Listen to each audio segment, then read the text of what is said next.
ફેરફાર થતો હશે? તો કે કાં તો માંગમાં વધારો થાય અને કાં તો માંગમાં ઘટાડો થાય. એટલે માંગમાં વધારો થાય તો કિંમત ઉપર શું અસર થાય અને માંગમાં ઘટાડો થાય તો કિંમત ઉપર શું અસર થાય?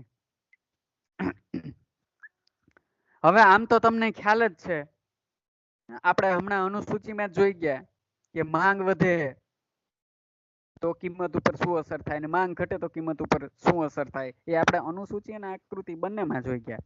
પણ આમ છતાં પણ એક અલગ આકૃતિ દ્વારા એ વાત આપણે સમજવાની છે.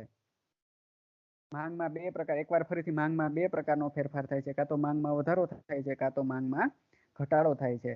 આ પરિસ્થિતિમાં કિંમતમાં શું ફેરફાર થાય છે એ આપણે અહીંયા જોવાનું છે. અહીંયા પુરવઠાને કેવો ધારેલો છે? અહીંયા પુરવઠો સ્થિર રહે છે એવી આપણે ધારણા કરીએ છીએ. ઓકે, તો બંને પ્રકારના ફેરફાર આપણે જોઈ જઈએ. પુરવઠો સ્થિર અને માંગમાં વધારો થાય તો કિંમત ઉપર થતી અસર. જોજો, પુરવઠો સ્થિર અને માંગમાં વધારો થાય તો કિંમત ઉપર થતી અસર.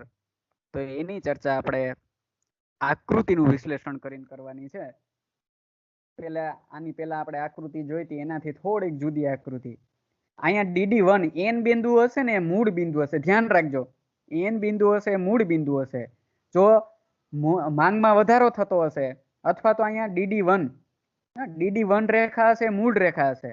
પછી જો માંગમાં વધારો થતો હશે તો માંગ રેખા છે એ આ રીતે જમણી બાજુ તરફ ખસતી હશે, એટલે કે ઉપર તરફ ખસતી હશે. એટલે એનું સ્વરૂપ બદલીને DD2 થઈ જાય. એવી જ રીતે આના પછીની પણ આવી જ આકૃતિ આપણે જોવું. બંને આકૃતિ એક જેવી જ લાગશે પણ તફાવત હશે. જો માંગ ઘટતી હશે, અહીંયા આપણે માંગમાં વધારાની વાત કરીએ છીએ. જો માંગ ઘટતી હશે તો DD1 મૂળ રેખા હશે પણ DD2 નવી રેખા હશે. એ નવી રેખા કઈ બાજુ ખસશે? એ નવી રેખા આ રીતે નીચેની તરફ ખસશે અને આ રેખા નહીં હોય ત્યાં, આ રેખાને બદલે અહીંયા નીચે તરફ આવતી રહેશે અને એનું નામ હશે DD2. એટલે એક જેવું ન લાગે બંને આકૃતિ, ધ્યાન રાખજો. અહીંયા મૂળ n બિંદુ હશે એ મૂળ સમતુલા હશે અથવા તો DD1 રેખા છે એ મૂળ રેખા હશે અને પછી નવી રેખા કઈ તરફ ખસે છે? ઉપર તરફ કે નીચે તરફ? જો માંગ, આપણે અહીંયા એમ કીધું કે માંગમાં વધારો થાય છે. જો માંગમાં વધારો થતો હોય તો DD1 મૂળ રેખાની ઉપર તરફ DD2 નવી માંગ રેખા બનાવવાની. અને જો એમ કે માંગમાં ઘટાડો થાય તો DD1 મૂળ માંગ રેખાની નીચે DD2 નવી માંગ રેખા છે આપણે બનાવવાની રહી અને આકૃતિની સમજૂતી આપવાની રહી. ઓકે, જોઈએ આપણે આકૃતિની સમજૂતી જોઈ જઈએ. અહીંયા બે ધરી OX ધરી પર માંગ અને પુરવઠો બંને આપેલા છે. જોજો, પેલી આકૃતિ છે એવી જ છે, માત્ર વચ્ચે લીટા લીટા નથી. Y ધરી પર શું આપેલું છે? તો કે કિંમત આપેલી છે. શરૂઆતમાં કયા બિંદુએ? અહીંયા DD1. હા, ઓકે. અહીંયા DD1 છે એ કઈ રેખા છે? તો કે DD1 રેખા છે એ મૂળ માંગ રેખા છે. કઈ માંગ રેખા છે? શરૂઆતની. મૂળ એટલે શરૂઆતની, મૂળ માંગ રેખા છે. અને SS રેખા એ શું છે? તો કે SS રેખા છે એ પુરવઠા રેખા છે. હવે DD1 માંગ રેખા અને SS1 પુરવઠા રેખા કયા બિંદુએ છેદે છે? તો કે શરૂઆતમાં અહીંયા n બિંદુએ છેદે છે. એટલે એનો અર્થ એવો થયો કે n બિંદુએ બંને રેખા, માંગ રેખા અને પુરવઠા રેખા છેદે છે. એટલે એનો અર્થ એવો થાય કે n બિંદુએ માંગ અને પુરવઠો કેવા થાય છે? n બિંદુએ માંગ અને પુરવઠો સરખા થાય છે. એટલે ત્યાં શું નક્કી થશે? ત્યાં સમતોલ કિંમત નક્કી થશે. જોજો, અહીંયા આંકડાકીય માહિતી નથી આપેલી, માત્ર બિંદુ જ દર્શાવેલા છે. એટલે સમતોલ કિંમત કેટલી નક્કી થશે? આ રીતે અહીંયા DD1 મૂળ માંગ રેખા અને SS1 પુરવઠા રેખા બંને અહીંયા n બિંદુએ છેદે. અહીંયા n બિંદુ આવેલું છે. ત્યાંથી આપણે આડી રેખાને કિંમત જાણવી હોય તો એ n બિંદુને બંને રેખા છેદે એટલે કે માંગ અને પુરવઠો સરખા થાય, ત્યાંથી એક આડી લીટી મારો તો તમને અહીંયા કિંમત મળી જાય. અહીંયા કેટલી કિંમત છે? તો કે P. એટલે આને કેટલી કિંમત કહેવાશે? OP કહેવાશે. કેટલી કિંમત કહેવાશે? OP કિંમત કહેવાશે. એટલે આ OP કિંમત નક્કી થઈ કેવી કિંમત હશે? એ સમતોલ કિંમત હશે. શું કામ આને? તો કે જ્યારે OP કિંમત નક્કી થાય છે ત્યારે DD1 માંગ રેખા, મૂળ માંગ રેખા અને SS1 પુરવઠા રેખા એકબીજાને છેદે છે એનો અર્થ એવો થયો કે ઓપી કિંમતે કિંમત અને પુરવઠો અને માંગ અથવા તો માંગ અને પુરવઠો બંને કેવા થાય છે? સરખા થાય છે. આ કઈ પરિસ્થિતિ છે? આ શરૂઆતની પરિસ્થિતિ. હવે આપણે ધારણા કઈ ઉપર કઈ આપણો મુખ્ય પોઈન્ટ કયો, મુખ્ય મુદ્દો કયો છે? તો કે માંગમાં વધારો થાય. પુરવઠો સ્થિર રહે પણ માંગમાં વધારો થાય તો કિંમત ઉપર શું અસર થાય? આ પહેલાની પરિસ્થિતિ છે. હવે આપણે એવી ધારણા કરવાની છે કે વસ્તુની માંગમાં વધારો થાય છે. હવે માંગમાં વધારો થશે એટલે આ DD1 મૂળ માંગ રેખા છે. પણ હવે DD1 માંગ રેખા છે એ માંગમાં વધારો થશે એટલે ઉપર તરફ ખસી જશે અને એ કઈ માંગ રેખા અસ્તિત્વમાં આવશે? તો કે નવી માંગ રેખા. માંગમાં વધારો થતા DD1 માંગ રેખા ઉપર તરફ ખસી અને નવી માંગ રેખા અસ્તિત્વમાં આવે છે અને એ માંગ રેખાનું નામ શું છે? DD2 માંગ રેખા છે. હવે ફરી પાછી ક્યાં સમતુલા સ્થપા છે? ફરી પાછી કઈ જગ્યાએ સમતુલા સ્થપા છે? તો કે ફરી પાછો માંગ અને પુરવઠો સરખા થશે ત્યાં ફરી પાછી કિંમત નક્કી થશે. તો હવે નવી પરિસ્થિતિમાં માંગ અને પુરવઠો, હવે આ રેખાને ભૂલી જાઓ, હવે આ મૂળ રેખાને ભૂલી જાઓ, હવે આ રેખા, આ માંગ રેખાને યાદ રાખો કારણ કે માંગમાં વધારો થયો એટલે ઉપર તરફ ખસીએ. એટલે હવે DD2 માંગ રેખા અને SS1 પુરવઠા રેખા એકબીજાને કયા બિંદુએ છેદે છે? આ SS1 પુરવઠા રેખા એકબીજાને N1 બિંદુએ છેદે છે. તો શું થશે? ત્યાં કિંમત નક્કી થશે. ત્યાં અહીંથી આડો લીટો મારો તો તમને કિંમત, સમતોલ કિંમત મળી જાય. તો અહીંયા સમતોલ કિંમત કેટલી નક્કી થાય છે? હવે માંગમાં વધારો થતા સમતોલ કિંમત કેટલી નક્કી થાય છે? OP1 નક્કી થાય છે. પેલા કિંમત કેટલી હતી?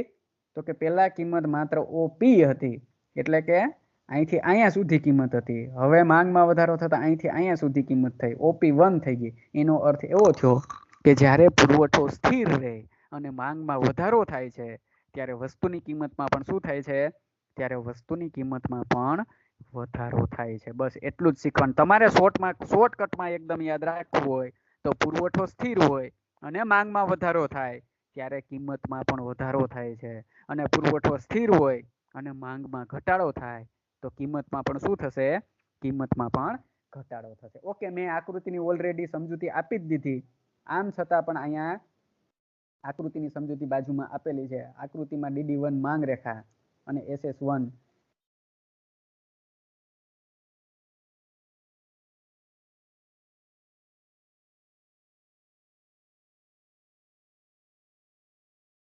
એ પુરવઠા રેખા છે. ઓકે, આ શરૂ હાલો. ઓકે ઓકે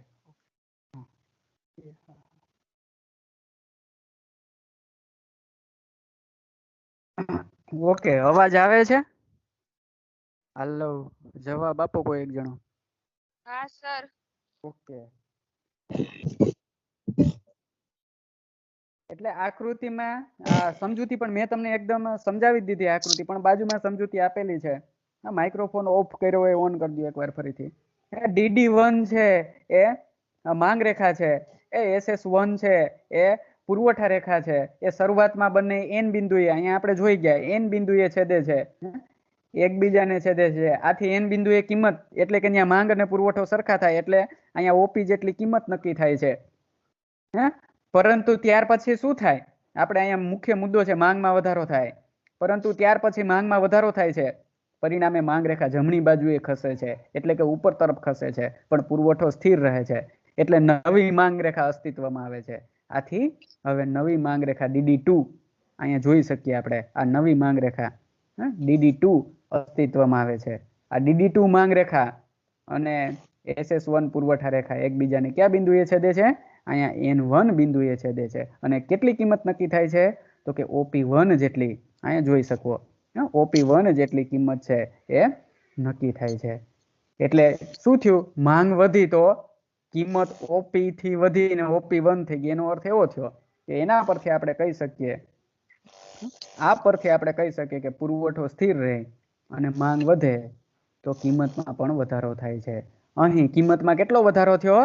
તો કે કિંમતમાં એટલો વધારો થયો. એટલો જો આ ગેપ દર્શાવે P થી P1 નો, એટલો કિંમતમાં વધારો થયો. એટલે કે કિંમતમાં PP1 જેટલો વધારો થાય છે. કોઈકનો માઇક્રોફોન ઓફ છે પણ હવે બંધ નથી કરતા. બોલો.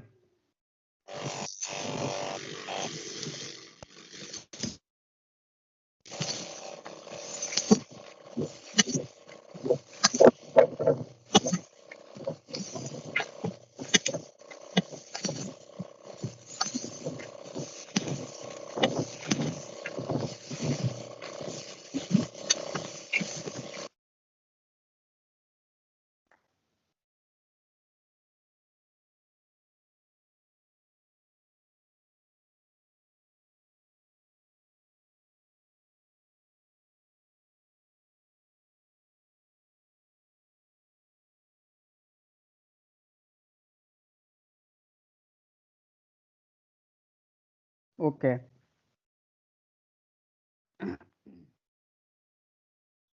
એટલે પુરવઠો સ્થિર રહે અને માંગ વધે તો કિંમતમાં પણ વધારો થાય. એટલું સાદું અને સરળ આપણે સમજવાનું છે પેલી આકૃતિ ઉપરથી. હવે બીજી આકૃતિ, બીજી પરિસ્થિતિ. હજી આપણે માત્ર માંગમાં વધારા ઘટાડા અને માંગમાં ફેરફારને જ જોઈએ છે. બીજો પોઈન્ટ એની અંદર, પુરવઠો સ્થિર રહે અને માંગમાં ઘટાડો થાય તો કિંમત ઉપર થતી અસર. પુરવઠો સ્થિર રહે અને માંગમાં ઘટાડો થાય તો કિંમત ઉપર થતી અસર. ઓકે, તો કિંમત ઉપર કેવી અસર થાય? આની પહેલા આપણે શું થઈએ જોઈ ગયા હતા, માંગમાં વધારો થાય તો કિંમત ઉપર શું અસર થાય. હવે માંગમાં ઘટાડો થાય તો કિંમત ઉપર શું અસર થાય એ જોવાનું છે. જોજો આકૃતિ એક જ સરખી લાગે પણ એક સરખી નથી. અહીંયા મૂળ માંગ રેખા કઈ છે? તો કે અહીંયા મૂળ માંગ રેખા ઉપર છે, DD1 છે. કારણ કે આપણે શું દર્શાવવાનું છે? માંગમાં ઘટાડો દર્શાવવાનું છે. માંગમાં વધારો દર્શાવવાનો હતો એટલે DD1 માંગ રેખા કઈ હતી? DD1 રેખા. મૂળ માંગ રેખા કેવી હતી? અહીંયા નીચે હતી. અહીંયા મૂળ માંગ રેખા ઉપર છે, એટલો તફાવત છે. કારણ કે આપણે માંગમાં શું દર્શાવવાનું છે? માંગમાં ઘટાડો દર્શાવવાનો છે, વધારો દર્શાવવાનો હતો. એટલે માંગ રેખા જ્યારે ઉપર તરફ ખસે ત્યારે માંગમાં વધારો થાય એવું સાબિત થાય અને નીચે તરફ ખસે ત્યારે માંગમાં ઘટાડો થાય. ઓકે, જોઈ જાય. હવે બહુ જાજુ કહેવાની જરૂર નથી તમને. વાય ધરી પર કિંમત દર્શાવેલી છે અને એક્સ ધરી પર માંગ અને પુરવઠો દર્શાવેલો છે.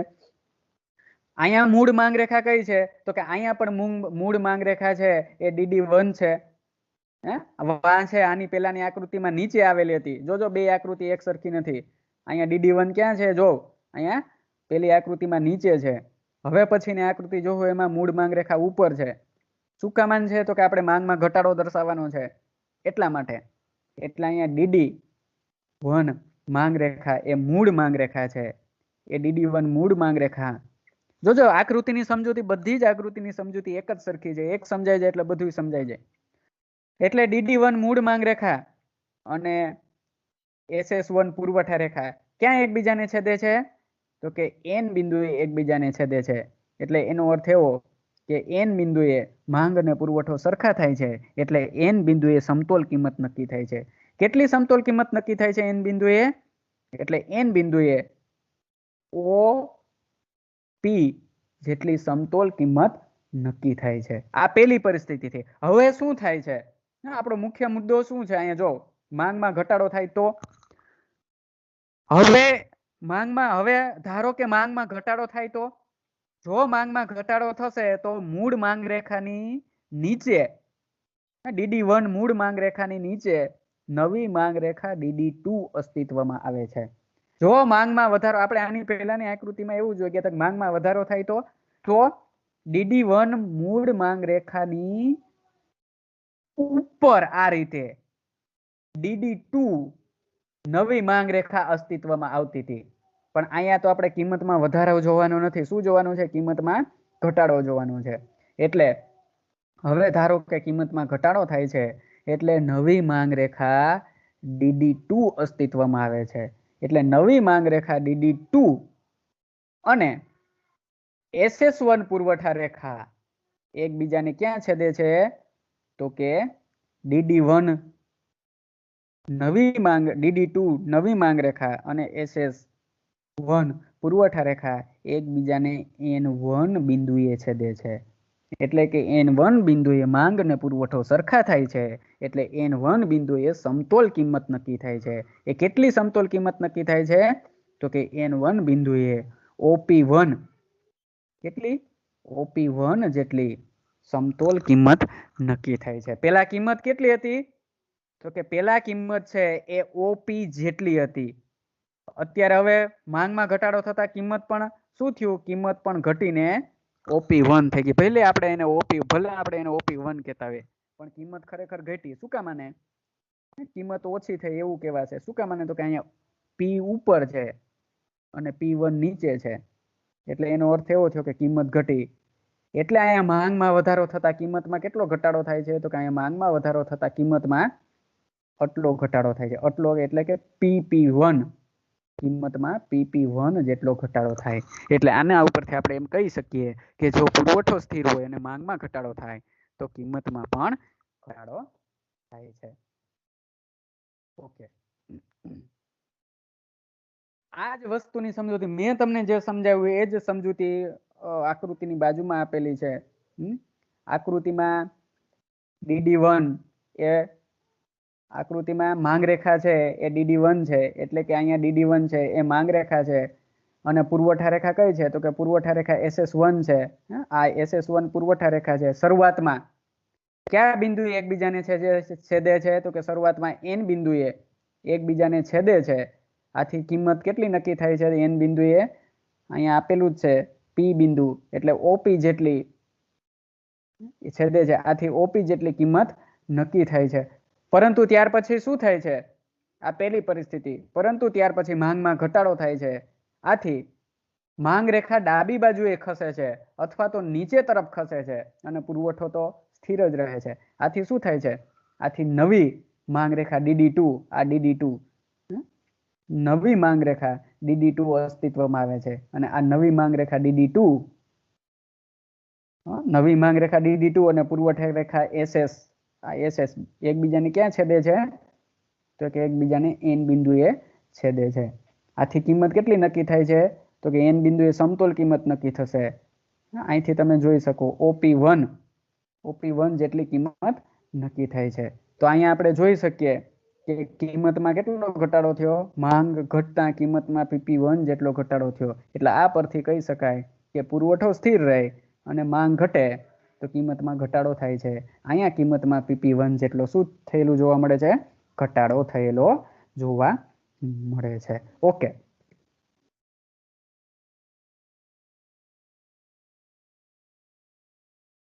પુરવઠો સ્થિર રહે અને માંગમાં ઘટાડો થાય.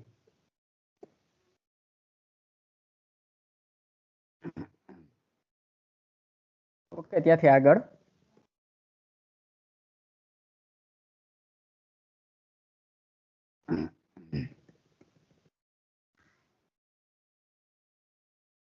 પુરવઠો સ્થિર રહે અને માંગમાં વધારો થાય તો કિંમત વધે અને માંગમાં ઘટાડો થાય તો કિંમત ઘટે.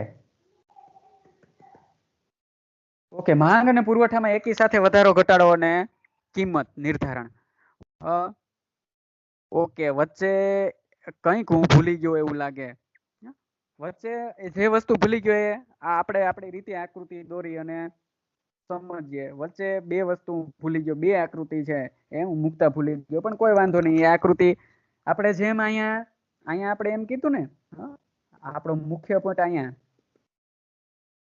માંગમાં ફેરફાર અને કિંમત, એવી જ રીતે ઓકે, એકવાર અહીંયા જ સમજાવી દઉં તમને. અહીંયા આપણે એ શું લખ્યું? અહીંયા એ લખ્યું માંગમાં ફેરફાર અને કિંમત. એટલે હવે આપણે અહીંયા બી માં શું આવશે? બી આપણે આ રીતે લખશું.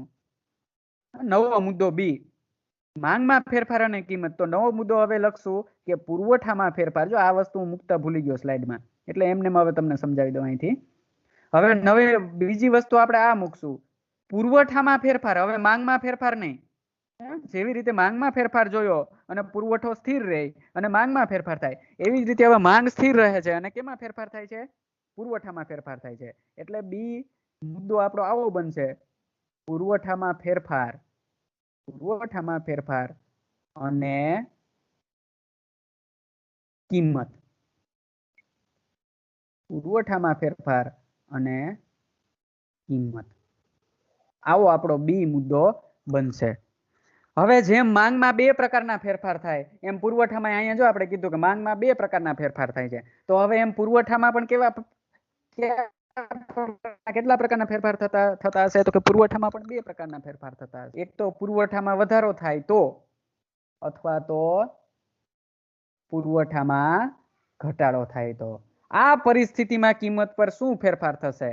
અહીંયા આપણે કોને સ્થિર ધારવાની છે?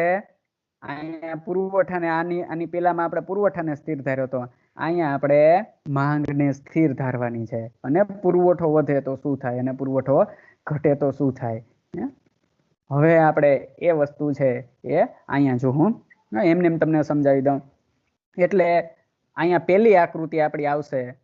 ઓકે, અહીંયા આપણી પહેલી આકૃતિ આવશે કે પુરવઠો વધે તો શું થાય? પુરવઠો, હું આકૃતિ એમને દોરી દઈ તમને અહીંયા. પુરવઠો વધે તો કિંમત પર થતી અસર. પુરવઠો વધે તો કિંમત પર થતી અસર.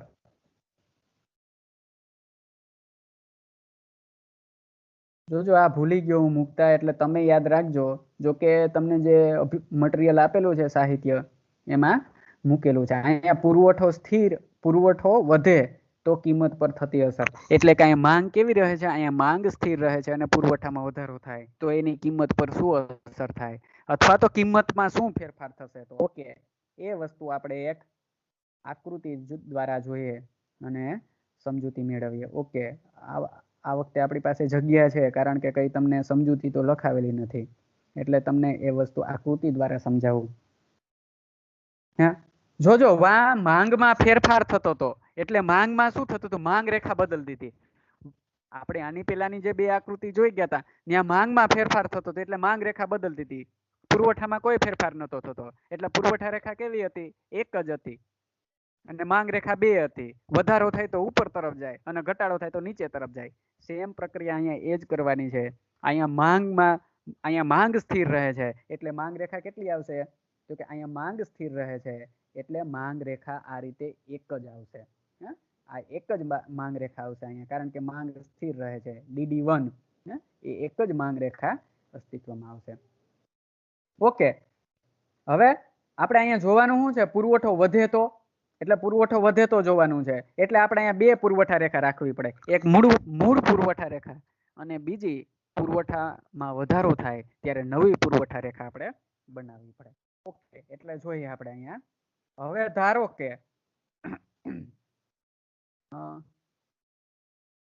એક જ મિનિટ. ઓ સીટ, બધું વયું ગયું. એકવાર ફરીથી એ જ પ્રોસેસ.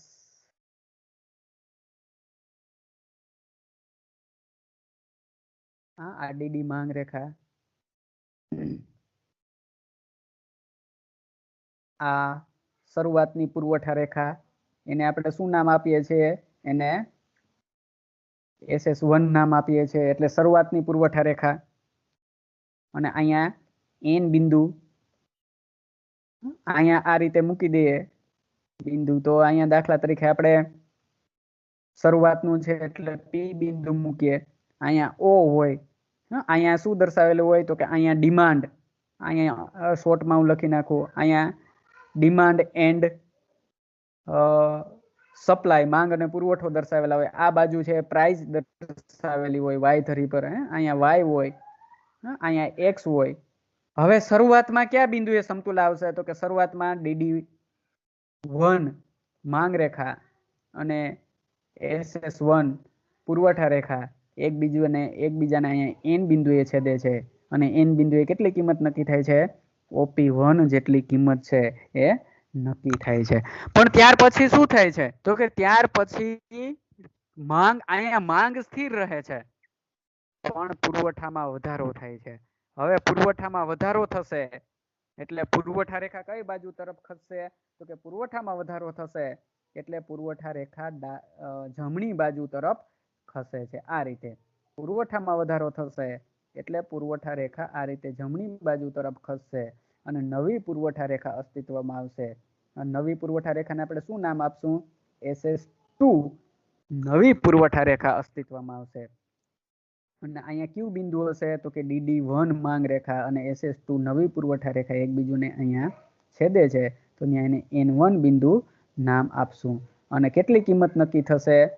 તો કે એ નક્કી કરવા માટે થઈ અને આપણે એક આડો લંબ દોરી નાખશું. ને અહીંયા જે આગળ આપણે પ્રોસેસ કરતા હતા એ જ પ્રોસેસ આપણે કરવાની છે. ઓકે, બધું વહી ન જાય એનું આ વખતે ખ્યાલ રાખવું. ઓકે, જે આપણે પ્રોસેસ કરતા હતા એ જ પ્રોસેસ માંગમાં કરતા હતા એ જ. ઓકે, અહીંયા એને શું નામ આપશું? P1 નામ આપશું. એટલે તમે જોઈ શકો નવી માંગ રેખા, નવી પુરવઠા રેખા અને માંગ રેખા એકબીજાને N1 બિંદુએ છેદે છે. એનો અર્થ એવો થયો કે N1 બિંદુએ કિંમત નક્કી થાય છે. અને કેટલી કિંમત નક્કી થાય છે? P1 જેટલી કિંમત નક્કી થાય છે. પેલા P કિંમત હતી, હવે P1 થઈ ગઈ. P કરતા P1 કિંમત છે એ અથવા તો P કરતા P1 છે નીચે આવેલું છે, એટલે એનો અર્થ એવો થયો કે કિંમતમાં ઘટાડો થયો, એટલે કે માંગ સ્થિર રહે. આથી એના પરથી આપણે એમ કહી શકીએ કે જ્યારે માંગ સ્થિર રહે અને પુરવઠામાં વધારો થાય છે ત્યારે કિંમતમાં શું થાય છે? ઘટાડો થાય છે. આપણી આકૃતિમાં કિંમતમાં કેટલો ઘટાડો થયો? તો કે PP1 જેટલો ઘટાડો થયેલો જોવા મળે છે. ઓકે, આ પહેલો પોઈન્ટ પૂરો. એકવાર ફરીથી પહેલો પોઈન્ટ આપણો, પુરવઠામાં પુરવઠો વધે તો કિંમત પર શું અસર થાય એ સમજાવવા માટે અહીંયા મેં આકૃતિ દોરી. શરૂઆતમાં OX ધરી પર માંગ અને પુરવઠો છે, Y ધરી પર કિંમત છે, DD1 રેખા છે માંગ રેખા છે, SS1 રેખા છે એ શરૂઆતની પુરવઠા રેખા છે, DD1 માંગ રેખા અને SS1 પુરવઠા રેખા શરૂઆતમાં n બિંદુએ છેદે છે, એટલે ત્યાં કિંમત નક્કી થાય છે. સમતોલ કિંમત કેટલી નક્કી થાય છે? OP જેટલી નક્કી થાય છે. પરંતુ ત્યાર પછી શું થાય છે? તો કે ત્યાર પછી પુરવઠામાં વધારો થાય છે, એટલે પુરવઠા રેખા જમણી બાજુ તરફ ખસે છે અને જમણી બાજુ તરફ ખસી અને SS2 પુરવઠા રેખાનું સ્થાન લે. SS2 પુરવઠા રેખા બને છે, નવી પુરવઠા રેખા. આ SS2 નવી પુરવઠા રેખા અને DD1 માંગ રેખા એકબીજાને N1 બિંદુએ છેદે છે, એટલે N1 બિંદુએ ફરી પાછી સમતોલ કિંમત નક્કી થાય છે. અને કેટલી નક્કી થાય છે? તો કે OP1 જેટલી સમતોલ કિંમત નક્કી થાય છે. અહીંયા P કરતા P1 બિંદુ એના કરતા નીચે આવેલું છે, એનો અર્થ એવો થયો કે અહીંયા કિંમત P1 છે એ ઓછી કિંમત છે, એટલે એનો અર્થ એવો થાય કે અહીંયા જ્યારે માંગ સ્થિર રહે અને પુરવઠામાં વધારો થાય છે ત્યારે કિંમતમાં ઘટાડો થાય છે. આપણા ઉદાહરણમાં કિંમતમાં PP1 જેટલો ઘટાડો થયેલો જોવા મળે છે. ઓકે, એવી જ રીતે આપણે હવે પુરવઠામાં વધારો જોઈએ, એવી જ રીતે આપણે શું જોવાનું છે? પુરવઠામાં ઘટાડો થાય તો પુરવઠામાં ફેરફાર બે પ્રકારના, જેમ માંગમાં બે પ્રકારના ફેરફાર થાય એમ પુરવઠામાં બે પ્રકારના ફેરફાર થાય. માંગ વધે તો કિંમત વધે, માંગ ઘટે તો કિંમત ઘટે, એ બે પ્રકારના માંગના ફેરફાર. એવી જ રીતે પુરવઠાનો ફેરફાર એક આપણે જોઈ ગયા, પુરવઠો વધે તો કિંમત ઘટે. હવે અહીંયા પુરવઠો ઘટે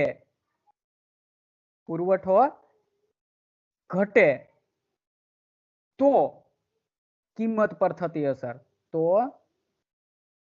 કિંમત પર થતી અસર. પુરવઠો ઘટે તો કિંમત પર થતી અસર. ઓકે, હવે ફરી પાછી આકૃતિ આપણે અહીંયા, એનો અર્થ એવો કે માંગ સ્થિર રહે અને પુરવઠો ઘટે તો કિંમત પર શું અસર થાય? ઓકે, એ માટેની આકૃતિ છે એ આપણે દોરીએ. ખાલી આકૃતિ એક જ સરખા જેવી લાગે, પણ ખાલી માંગ રેખાનું સ્થાન જ અલગ, સોરી પુરવઠા રેખાનું, અહીંયા પુરવઠા રેખાનું સ્થાન જ અલગ હોય છે. માંગ રેખા તો એમાં કોઈ ફેરફાર થતો નથી, એટલે માંગ રેખા તો એક જ રહે છે. DD1 છે એ માંગ રેખા એક જ રહે છે. હવે અહીંયા આપણે શું કરવાનું છે? પુરવઠાને ઘટાડવાનો છે. એટલે શરૂઆતમાં છે, એટલે ધારો કે શરૂઆતમાં છે આ પુરવઠા રેખા છે SS1 એ શરૂઆતની પુરવઠા રેખા છે, અને દાખલા તરીકે અહીંયા n બિંદુ આવેલું છે, તો અહીંયા દાખલા તરીકે ડિમાન્ડ અને ડિમાન્ડ n સપ્લાય, એટલે કે X ધરી પર માંગ અને પુરવઠો છે. અહીંયા પ્રાઇઝ છે, એટલે કે Y ધરી પર કિંમત છે. અહીંયા DD1 એ માંગ રેખા છે અને SS1 રેખા છે પુરવઠા રેખા છે. શરૂઆતમાં બંને અહીંયા n બિંદુએ છેદે છે, એટલે n બિંદુએ સમતોલ કિંમત નક્કી થશે. કેટલી n બિંદુએ સમતોલ કિંમત નક્કી થશે? કે ધારો કે આપણે અહીંયા P મૂકી દઈએ, શરૂઆતનું જે કિંમત નક્કી થાય એને આપણે P તરીકે દર્શાવીએ છીએ, એટલે ત્યાં P મૂકી દઈએ. એટલે શરૂઆતમાં કેટલી કિંમત નક્કી થાય છે? તો કે શરૂઆતમાં OP જેટલી કિંમત નક્કી થાય છે. હવે ધારો કે કઈ ધારણા કરવાની છે? તો કે હવે ધારો કે પુરવઠો ઘટે છે. પુરવઠો ઘટશે એટલે પુરવઠા રેખા કઈ બાજુ તરફ ખસશે? તો કે પુરવઠો ઘટશે એટલે પુરવઠા રેખા ડાબી તરફ ખસશે, એટલે કે આ રીતે મૂળ પુરવઠા રેખાની આ રીતે ડાબી તરફ ખસે છે. એટલે આ નવી પુરવઠા રેખા SS2 અસ્તિત્વમાં આવે. ધ્યાન રાખજો, માંગ વધે તો માંગ રેખા મૂળ માંગ રેખાની જમણી તરફ ખસે, માંગ ઘટે તો મૂળ માંગ રેખા નવી માંગ રેખા મૂળ માંગ રેખાની ડાબી તરફ ખસે. એવી જ રીતે પુરવઠામાં પણ પુરવઠો વધે તો નવી પુરવઠા રેખા મૂળ પુરવઠા રેખાની જમણી તરફ ખસે, પુરવઠો ઘટે તો નવી પુરવઠા રેખા મૂળ પુરવઠા રેખાની ડાબી તરફ ખસે. ઓકે, એટલે અહીંયા નવી પુરવઠા રેખા મૂળ પુરવઠા રેખાની ડાબી તરફ નવી પુરવઠા રેખા SS2 અસ્તિત્વમાં આવે છે. આ DD1 માંગ રેખા અને SS2 પુરવઠા રેખા કયા બિંદુએ છેદશે? તો કે N1 એને આપણે નામ આપીએ છીએ, એટલે N1 બિંદુએ, અહીંયા N1 બિંદુએ છેદે છે. એનો અર્થ એવો થયો કે N1 બિંદુએ સમતોલ કિંમત નક્કી થાય છે. એ સમતોલ કિંમત કેટલી હશે? વધારે હશે કે ઓછી હશે? આપણે એ જ કહેવાનું છે. તો દાખલા તરીકે અહીંયા P1 બિંદુ મૂકી દઈએ તો અહીંયા N1 બિંદુએ માંગ અને પુરવઠો સરખા થાય ત્યારે OP1 જેટલી કિંમત નક્કી થાય છે. જોઈ શકો તમે અહીંયા P કરતા P1 બિંદુ ઉપર આવેલું છે. એનો અર્થ એવો થાય કે P1 છે વધારે કિંમત છે. એનો અર્થ એવો થાય કે અહીંયા પુરવઠામાં ઘટાડો થતા કિંમતમાં કેટલો વધારો થાય છે? તો કે P1 જેટલો કિંમતમાં વધારો થાય છે. ઓકે, એકવાર ફરીથી એ જ વાતને આપણે એકવાર ફરીથી સમજી જઈએ.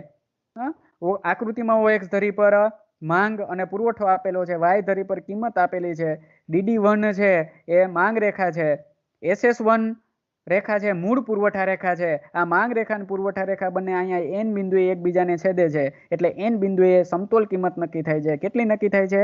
તો કે OP જેટલી સમતોલ કિંમત નક્કી થાય છે. પછી ત્યાર પછી શું થાય છે? તો કે ત્યાર પછી માંગ સ્થિર રહે છે પણ પુરવઠામાં વધારો થાય છે, એટલે નવી પુરવઠા રેખા અસ્તિત્વમાં આવે છે. નવી પુરવઠા રેખા SS2 અસ્તિત્વમાં આવે છે. SS2 પુરવઠા રેખા SS1 પુરવઠા રેખાની ડાબી તરફ આવેલી છે, એટલે એ એવું દર્શાવે કે પુરવઠામાં ઘટાડો થયેલો દર્શાવે છે. એટલે નવી SS2 પુરવઠા રેખા અને DD માંગ રેખા બંને N1 બિંદુએ છેદે છે અને ત્યાં OP1 જેટલી કિંમત નક્કી થાય છે. અહીંયા આપણે જોઈ શકીએ કે P બિંદુ કરતા P1 બિંદુ ઉપર આવેલું છે. એનો અર્થ એવો થાય કે OP કિંમત કરતા OP1 કિંમત છે વધુ છે, એટલે એનો અર્થ એવો થાય કે અહીંયા એટલો કિંમતમાં વધારો થયો, એટલે કે PP1 જેટલો કિંમતમાં વધારો થયો. આ રીતે જ્યારે માંગ સ્થિર રહે છે અને પુરવઠામાં ઘટાડો થાય છે ત્યારે કિંમતમાં વધારો થાય છે. અહીંયા આપણે